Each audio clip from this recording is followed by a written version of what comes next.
toujours. Dans l'actualité, entre le Mali et la Fédération de Russie, il existe désormais un cadre de collaboration en matière d'utilisation de satellites dans divers domaines d'application. Un mémorandum d'entente a été signé ce matin dans ce sens avec la société Glove Cosmos, une filiale de l'entreprise d'État russe chargée des activités spéciales. Envoyés spéciaux à Moscou, Yaya Konaté, Brahima Koulibaly. Pour ce deuxième rendez-vous, en l'espace d'un mois dans cette filiale de l'agence spatiale russe, la délégation malienne avait clairement défini ses attentes. Elle concerne essentiellement l'utilisation de satellites de communication pour divers usages. Accompagnée de techniciens en la matière, la délégation ministérielle a eu donc droit à une série de présentations détaillées et ciblées sur ses domaines d'intérêt. Nous avons eu une présentation ciblée sur les besoins du Mali, besoins qui sont définis comme suit. D'abord envoyer des satellites dans l'espace pour pouvoir améliorer donc la couverture internet, la couverture en télécommunication, la couverture télévisuelle. Également, deuxième aspect, c'est tout ce qui concerne la surveillance du territoire, la surveillance de toutes les frontières.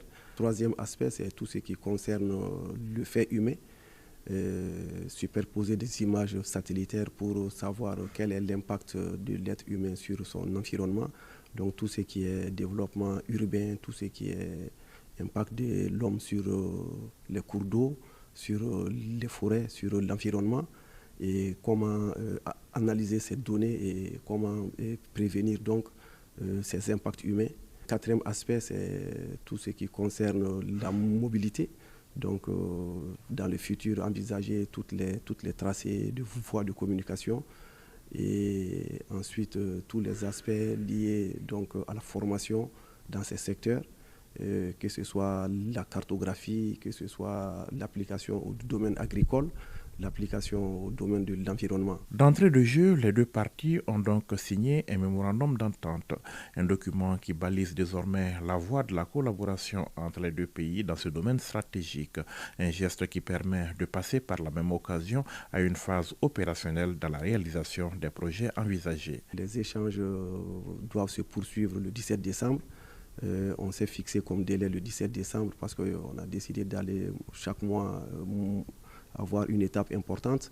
Et d'ici le 17 décembre, l'objectif c'est de finaliser le cahier de charge des besoins et de finaliser de leur côté leur offre commerciale et technique afin qu'à partir du 17 décembre, nous puissions signer des documents plus engageants et qui vont tracer les délais pour la mise en œuvre de tout ce que nous venons de dire. En tout cas, nous sortons très satisfaits. Les points de vue se sont rapprochés davantage.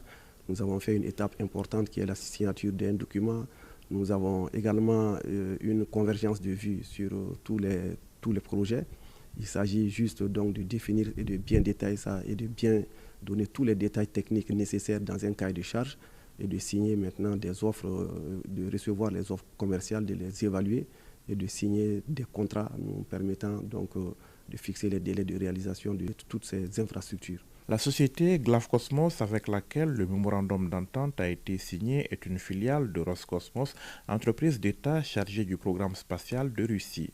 Parmi ses missions figure en bonne place la promotion des réalisations de l'industrie russe des fusées et de l'espace sur le marché mondial ainsi que la gestion de projets complexes au niveau international.